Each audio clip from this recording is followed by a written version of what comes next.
Hi guys, welcome to the show. It is time for Hustle and the Bustle, the show for hustlers. And guys, as I told you, we are here to teach you, we bring different hustlers so that you learn about the different hustles or businesses that you can do in Uganda. And guys, today, can you guess? Once again, can you guess? Oh, I know maybe you've guessed right because of the paintings on the wall and everything. Today we are here in Kawanda, deep in Kawanda. The place is called Jovera, Kawanda Jovera. Tuvayiyiza, by the way. We think for you guys. Today we are going to be talking about the fashion industry. Fashion and designing and even styling, We are going to be talking to Latif Madoi. He's a well-known, famous, celebrated, award-winning fashion designer here in Uganda. He's a Rasta. He even designed Lucky Dube when he came to Uganda. So that is the hustler that we do have right now. If you want to do this business or this hustle of fashion designing, sewing clothes and everything, this is the right episode for you. If you want to be hosted on the show, if you want to teach the nation about the business that you do, just contact 070018 0089. And also, if you want to advertise on the show, still contact the same number 070014 0089. I am Star Benarase every Tuesday 9 p.m.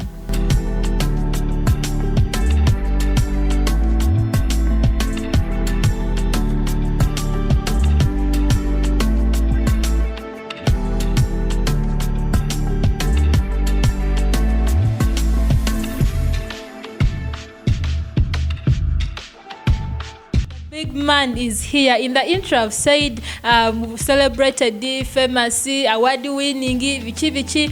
But then from the horse's mouth, let him introduce himself to you, the viewers. Well, hello everybody. Thanks for inviting me as well. And I want to send my regards to everybody viewing and watching us, U24, right? Greetings to everyone. Assalamu alaikum wa rahmatullahi wa barakatuh. Walaikum. Oh, Latif. Okay, you are Muslim. Latif Madoi. Yes, Latif Madoi. But Latif is not a Muslim name to me. Latif, my Muslim name is different. And that is? Shuaib. Shuaib? Yeah, Shuaib. That's my Muslim name. But Latif is latest in fashion. Wow, Latif, latest in fashion. Yeah, latest in fashion. Or it's a local artist and innovative fashionista. Wow, yeah, local artist and talented innovative fashionista. That is very creative. How did you get it? How did you get it? Because it sounded nice to me when I heard Latif. Latif sounds nice. And even the Latif, the Arab name, has a very nice meaning. I've forgotten a little bit, but you can Google for it. It's very beautiful. So I fell for the name. It was actually my friend's name at school. Yeah, but I adopted it. But again, I had to find a meaning for it because I was using it as my brand, Latif. So I branded it as local artist and talented international or innovative fashionista, or latest in fashion. Yeah, always the newest trends in fashion. Yeah. So Latif, before becoming a fashion designer, because I know this wasn't your first hustle, probably you did some other gigs there in town, downtown Vichy. So what were your first hustles, or what was your first hustle? Actually, it has always been fashion, ever since. From day one? From day one, because I remember starting fashion way back on the veranda at home. Yeah, picking up pieces and putting them together. It was basically craft work. Because I started by doing, bead work, leather crafts like shoes, sandals, and stuff like. From home? Yeah, from home. Way back at home. Yes.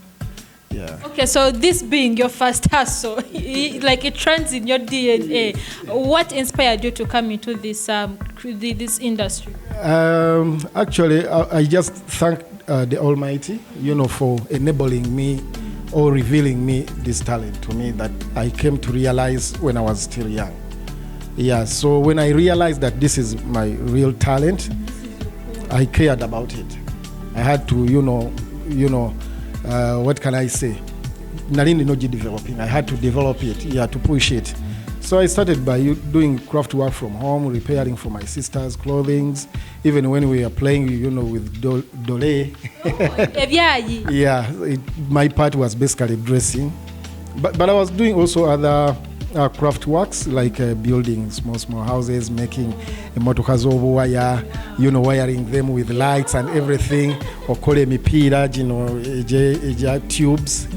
By then we used to make football mipira, out of milk packs. Tube, try to zita tube, the milk pack. By then they were a bit big. Okay. So we would ngatukole mipira je tuita tango. Yeah, so that's how I started. But when I went to school, of course, I was admiring students because we are not from a very well-off family that they could afford everything for us. So you would admire from other students, carrying backpacks, so way over Akavi. And Ubewegomba in a good way, maybe God can reveal to you the knowledge to be able to do it, to make it. So I would look at these tiny bags, the backpacks everybody was carrying, and they were quite expensive. And it wasn't very easy for our parents sometimes to afford, So I looked at the material, and they were in polyesters. They looked like umbrella materials. So on my way back home one time, I picked 2 umbrellas on the roadside and crafted them, turned them, recycled them. Wow. Yeah. And I didn't know, actually, I was training because I've earned an air ticket, 5-star hotel, visa, and everything to go to teach in Congo, Brazzaville about recycling fabrics. Then later I realized, this is a big deal, because recycling basically helps in many ways, saving the environment. Exactly, social, politically, economically, because economically, socially, people start getting creative. Instead of doing nothing, you can start with what is around you. And at the end of the day, it's employing you. You get. And at the end of the day, you're earning money and you're able to help others. Environmentally, instead of burning things like engoye, when you burn engoye, cloth materials, the way they smell to some of us, like some people are allergic. Yeah. You get a point. So that way we are saving the environment. Wow, and 2, we are earning the money. Yeah. And when you live in the ghetto, maybe you cannot afford to buy new fabrics. You get the point. But when you recycle, in one way you're spending little or even nothing, but you're earning a lot. And that's how I came with an idea called a 0 shilling idea. 0 shilling idea? Yeah, 0 shilling idea. Actually, Bobby Wine applied it. People thought that Bobby Wine came with a lot of money to get into politics. Yeah. No, Latif. Yes. Bobby had money from music, so maybe he invested. How he started the whole journey of politics, getting into MPship and things like that, he revealed to me that he never had the money. He only had 2 million shilling on his account. But when somebody said that he can run for MP, he just believed in that idea. So every time he meets me, he's like, man, you gave me a good idea, 0 shilling idea. A 0 shilling idea enables you to earn $1 million cash money. You can just say a word and somebody pays you. And this is how we do it, Rasta. 0 shillings, like your mind can get you paid. Exactly. Wow. 0 shilling idea earns you $1 million cash money, not just $1 million shilling. Yeah, sometimes it's not totally 0, but you cannot compare what you get from what you started with. You get the point? Yes. Wow. So Latif, ngabo gambio, at home, go funo buvela, you recycle, sewing, bugali and everything, banana fibers. That is all being creative. Yes, but then we see so many kids or most people, like when they are studying, they may assume they inform theory and no babuza. What do you want to be in the future? I want to be a nurse. Then in Form 4, nebichuka. Njaga kubela politician. Then in Form 6, careers go on changing. But then you go, walabo chanti tochusa from your career, from Gorimoto up to now. Actually, I remember Denzija, it was just God's revelation that I came to realize that this is my gift. When God gives you a gift, about what they will change. Once he gives you a talent, it means you can earn each and everything out of your talent. So people just lose focus, and people also are yearning too much. I didn't start fashion yesterday. I've told you I've done it all my life. I can remember as far as P2 when I was in Kawempe Muslim Primary School. That's when I started. You know, sometimes also the environment, the situations at home can guide you. You know, it leads you to your talent, to realize your talent sometimes. But sometimes when you're provided too much, you may never realize. Yeah, I'm sorry for my kids. I don't provide you too much because I want you to, realize. Yes, to be like that. You go on. I cannot provide, but I just want them to, bezule, exactly. So omuntu yenna bwe yezuula ng'obudde bukyali Katonda bakuwadde buli kintu kyonna ky'oba oyagala. I once said nti ne bwe ndiba njagala kukola farm, I will do farming in clothing.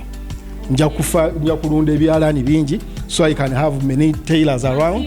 Oba okitegeera nga bw'onoogamba nze njagala nnunde embuzi nga bwe nzitunda nkamamu amata mu nte n'enfuna ssente, nange njagala mbeere n'ebyalaani bingi nsobola okukola enkofiira, nsobola okukola ensawo, I will do farming in clothing. Latif, all this started from when you was a very young boy, P2. You know, like, by the way, parents say that is the age wolabiro mwana wo chayagala nyo wabera kanika yimba azina. But then ebintu bye wali okola like okola obumotoka kati ngo nofuna scrap, it was risky. Weren't your parents stopping you from doing that? Actually, my parents were very supportive. Kubanga, I remember my mom used to support Sports Club Villa. She used to love football so much. So ngolumu ajja mu bumbiddeyo wall hangings, obuntu oba table oyinza okuteeka ku table naye nga ka representing oba ekikakyo, or maybe a football team that you support. So I used to craft her some small things, gifts, nachagala. So that way she supported me. She didn't actually support me like financially. I want to buy you this to be able to do this, but she was always supporting me, morally. You get. Yes. So after high school, did you go, course Jewakola? Was it connected or related to fashion and designing, like to broaden your knowledge about fashion? So did you go and further study?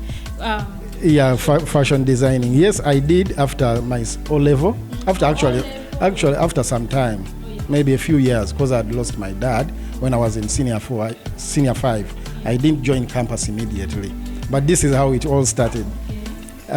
Like I told you, I was crafting for my students as well. Those levers, what they call prom parties now. Yeah. I used to design, and everybody was like, I need to be unique, and that's where I adopted my name, His Uniqueness, because everybody was like, I want to be unique like you. So I call myself His Uniqueness, because I know everybody has an element of uniqueness. So if you only discover that uniqueness is what you can actually rely on. So kati bwenva ku ssomero, as for me, wadde nti abasinga mugenda ku university, but I graduated with my first degree at Nabumale High School. Oh, wow. High school, and you graduate with actually with a master's. As it in school of life, or because you see Latif, Bagamati, like after school, like the true learning, anyone no munsi, sanga. So how did you get the masters in high school? Akabuzo kamu. Okusoma okufuna degree osomere emyaka emeka. Yeah, 3 years. Kati nkugambye nzize practicing fashion from P2 paka ompulira bulungi notambuza wali olinda kyo graduatinga oba ebibuuzo wali obigwa. Okay, eyo tuveeyo okufuna masters omala myaka emeka?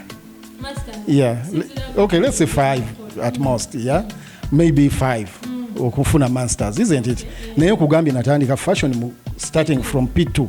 Awo nanzize practicinga nga mulimu n'ebintu byena masteringa nga mulimu n'ababisoma nga tebabikolanga. So Latif, the 3 years of degree, 5 years of masters from P2 kane PhD oboji. Exactly.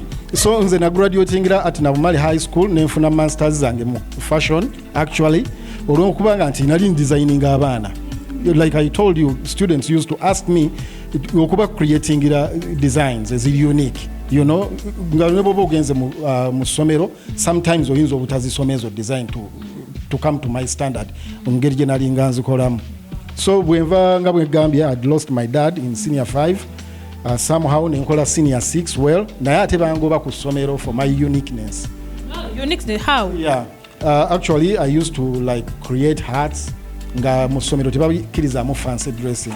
And enkofiira ebintu ebimu byali bibiri considered nga fancy dressing. Yeah. So they would confiscate so many hats from students naye nga bababuuza gye bazijja bagamba nti Latif tugenda tandikirawo. Just a short break and then we come back. We are still, tuli ku mecha bayita emirandira.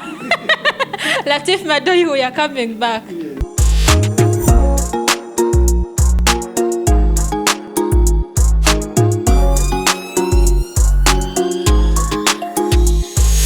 Welcome back from that break. Well, today's episode is very special and unique, just as his nickname is his uniqueness. It's not my nickname, it's my name. It's unique. It's my title, it's uniqueness. So guys, like how unique is it? Today we are showing you that you can do that one career or have that one passion from when you're still young.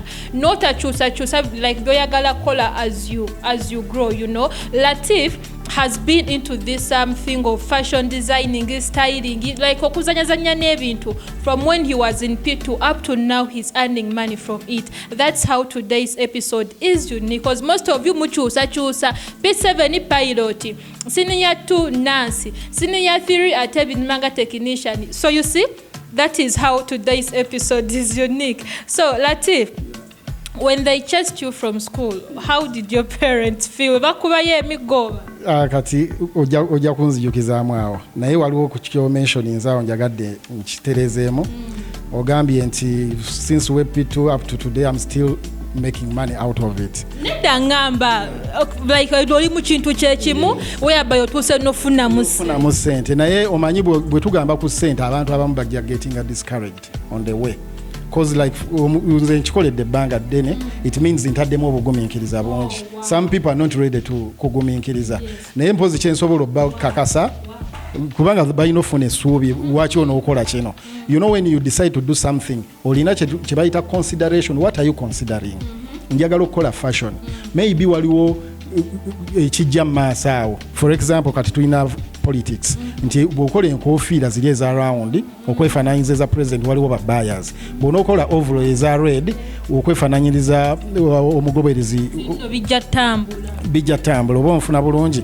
Naye ekyenjagadde okukakasa abantu nti bwe weezuula n'okola ekintu ekyo nga bwe bagamba nti bwe bakuwa obukulu baba bakuwadde kulya. Nze njagala okukakasa Katonda bw'aba akugonnomoddeko talent aba akuwadde kulya. Si buli kintu nti ogenda kikugula ssente.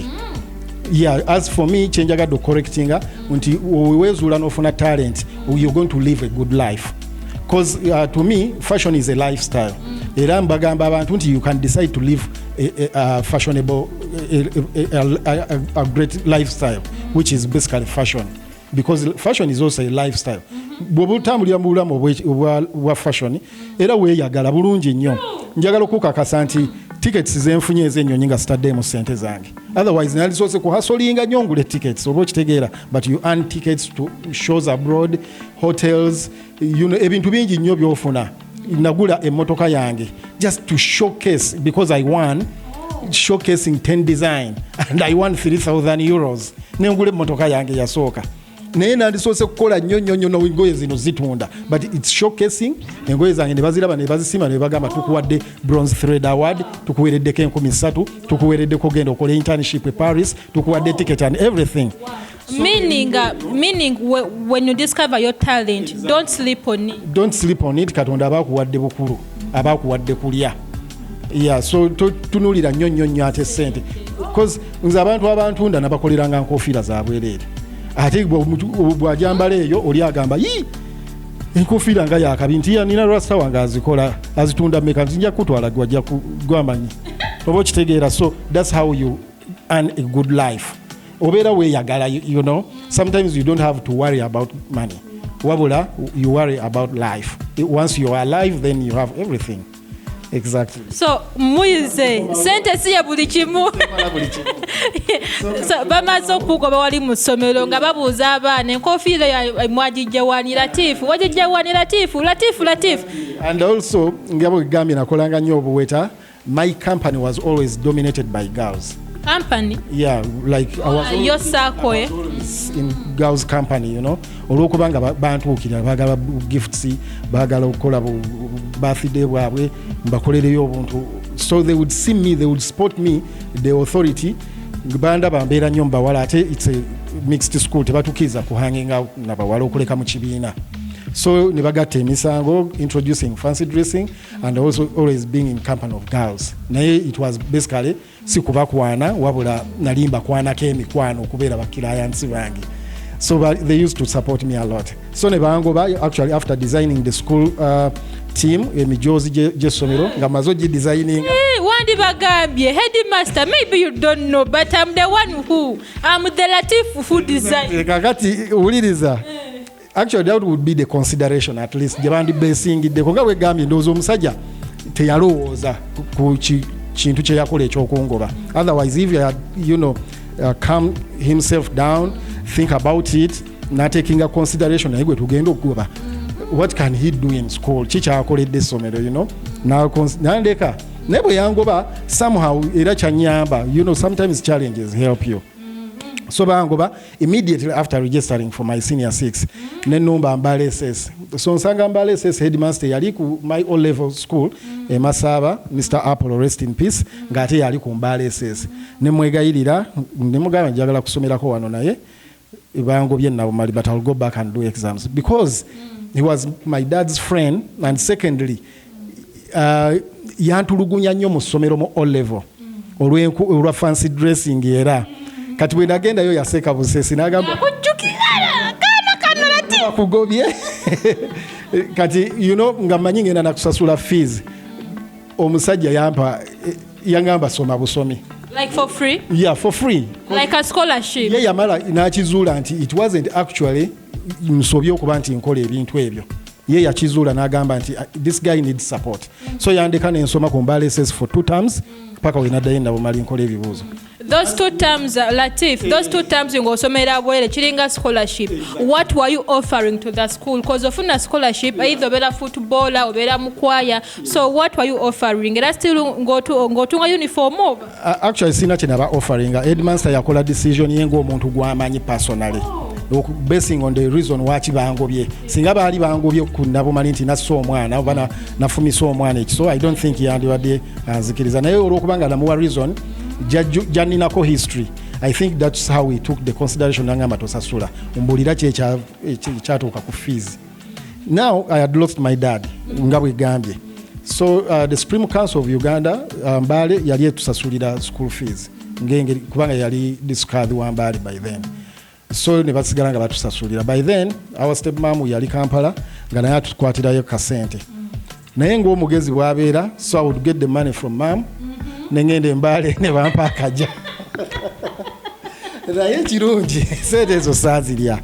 Actually that time yasooka nagenda bwe tuva ku ssomero nga bangobye nalinzirina. Ya nalinzirina naye twagenda a week before. Aba senior 6 nga tulina okugenda ku geography trip mu Western.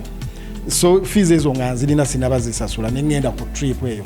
Kati bwe tugenda ku trip nga tukomawo Mbale twayita Kampala. Basiba mu town bagamba balina abazadde baba anti mugende mbalabe tuyimiridde wano mutu meeting time bwe tutinze nagenda wa musajja mutunze yali antu. Wow, mugamba omanyi nina akasente kange okani akafizi ngulire ekyala. So gayira angulire ekyala ali nenkimulekera kyali kibulako 15 gaye yali yapole 15 ziteekako nasigaza ekyalaani kya mitwalo 8 kitundu naye olwokuba yampole 15 yasigaza ekyalaani kyake.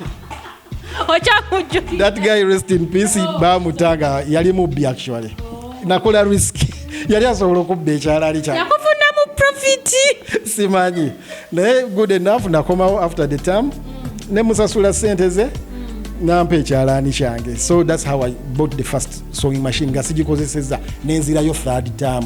The same thing happened ne bampa school fees kati nga mu holiday mbeera ne sister wange alina mukwano gwe alina ekyalaani. naye ngamba kirinamu obuzibuzibu ne mugamba nze bwe nakiraba simanyi oba kyali kikola oba tekikola ng'olaba ssente nakinguza nagenda okuwumula senior 6 nga nina ebyalaani bibiri. So that's how I started. Olwokuba nga abaana bali bakola orders ez'engoye kati nalaba nga kinnyumira kati. As for me, during holidays I didn't know I was going to make business out of this.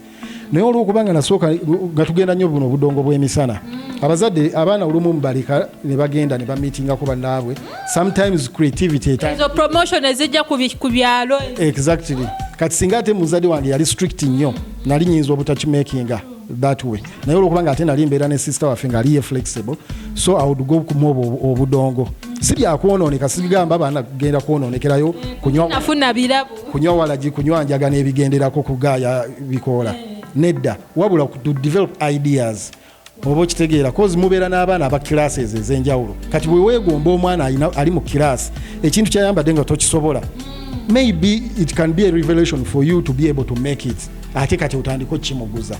So that's how I started. Nakola empale yange ya jeans. By then zali jeans za black nga muyitamu za white nga wetubeera mu kilabu zaako obutaala.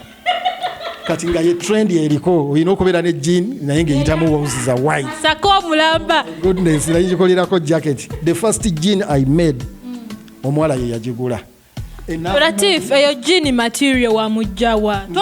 Tobuuka hustle. This is hustle and bustle. Show ya abayiribi. Omuntu yenna nga like oyaga kujja muno business ya fashion designing. If you want to be a well-renowned, famous, celebrated fashion designer, Latif Madoi, this is your episode, by the way. As a good example of those fashion brands, the Gucci's, the everything, this is the same thing. So, your first jeans. Material actually nalinga ngenda nnyo mu Owino. Nkugambye nakolanga engatto naye nga sigula leather nti ngenda nempimisa mita ya leather nenkolamu engatto, wabula nze nagulanga bintu bya leather ebiri very cheap. Kati for example okukola engatto nagendanga nengula obusawo mu Owino obw'abakyala nga bwogenda bwe nkulira oyimba ensawo ya 2,200 1,500 sikyama, bwe mpulira oyimba ensawo ya nusu 500 awo wenkyama. Zibeerawo nga bazirinyiridde noziyinyirira naye ng'ate mwe muli obusawo obwa real leather nga kuliko accessories zonna, zips, buckles, biki, mapeesa. You get anti ogula akasawo nga kakadde maybe nga kaliko damage, someone cannot carry it, naye nga material some part osobola okusala n'okolamu sandals. It doesn't take that much material, so I used to buy those materials nenzitanning nekola recycling. It cost me too less, I earn too much. Yeyo jibaita 0 shilling idea. You apply a 0 shilling idea but earn $1 million cash money.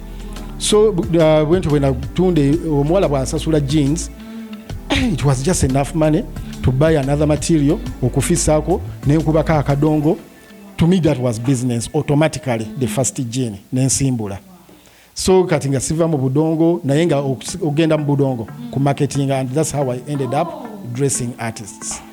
Kati nembadeetera idea nenkubagamba naye gwenze nsobola okukwambaza nojjawo obeera MC nenkwambaza. That's how I introduced dressing artists. Era kati ndowooza olaba ba designers bangi batandise okikozesa. By the way, yeah. Fashion, as for me, I say fashion supports music 99%. Tosobola kubeera nti ogenda kuyimba notasooka kulowooza ngenda kulabika ntya kyosookerako nga tonnaba oba oluyimba lwalufulumiza oba kiki, naye still how am I going to appear? So bwentyo bwe natandika business nejjange ekula. I opened my workshop n'emitwalo 24. Kazini wange ali mu US mu Army ye yazipola nengulakawo tebwawo ka material. Meaning Latif, you support people that get loans otandika business ngeli mu baby steps. Ogambye kazini we yaziku yampola sente emitwalo 24. Ne ulire emitwalo 24. Sigamba muntu agende yeole sente nyingi. Nkugambye ekisinga obunene capital ali mutwe. Nkugambye ensawo ngula ya 5 nenkolamu engatto ya mitwalo 10. Oba onfuna bulungi. Latif, soko osibula abantu kweno episode tugenda kukola part 2. Soko osibule ba viewers n'obugambo obuseera. Obadde onyumiza ku bantu abaagala okubeera abakabi mu fashion na biki okubeera nga Latif. Mpozi n'ekirala abantu njagadde mbakakase nti as much as you're talented but you also need the professional touch. Wow. So nze bwe namaliriza senior 6 after some time nga maze okuzuula kyenjagala saalumba lo nedda era nagenda nenkola fashion natenga ebintu obimanyi ebintu mbimanyi. I knew everything kati era fashion helped me pay my school fees. Ekintu ekyo nakiteeka mutabani wange nekimuyamba okusasula fees, so I paid my tuition. Olwokubanga we nagenda ku ssomero principal yali yandabako ku TV nangamba I've seen you do ebintu bye tubadde tetusomesa wano nkofiira ngatto na biki, can you teach that? Maybe tojja kusasula tuition. So that way I started as a student teacher. Naye nga nze nsoma professionalism, terms, ethics, language n'ebintu ebifaanana bwe bityo. Obugambo obusembayo mpozi njagala okusooka okwebaza omukutu guno okutuwa platform eno n'okubeera nga tumanyisa abantu the good things, you know, because people may be there nga tebamanyi what's happening oba even these things are done in Uganda, but I want to thank the TV station n'abagitwala bonna. Of course, ne omusajja Shafik ali ku camera ne presenter waffe wano mwenna mbaagala nnyo mpozi njagala okutumira ku ba students baffe because we teach interested learners and fashion lovers. Kati if you have the interest to learn fashion, jangu ku Latif Academy. We are well registered by DIT, Directorate of Industrial Training, which is under the Ministry of Education. So you get assessed and qualified. Ate wano boyita, you don't only just get a certificate, you get what we call a visa certificate. Wow. Visa certificate means abamanyi visa tosobola genda Bulaaya nga toyina visa naye visa togenda ku embassy eri wabula ogifunira wano. Visa is very important skills academic certificate. So our academic certificate here is called a visa certificate. Si certificate ndala yonna wabula visa ya certificate yaffe skills zofuna wano you can apply them in the rest of the world. Mu nsi yonna, so nga ne bwoba ofunye eri visa naye nga tolina kyogenda kukola oba ogenda giwestinga, but wano otambula n'omulimu mu mutwe nga boolaba bondabyeko nga ntungira mu nnyonyi nkiyita fastest tailor. Latif, thank you so much for watching today's episode, and then wait for part 2 because this is a very interesting hustle story. You can earn money from fashion designing. See you in part 2.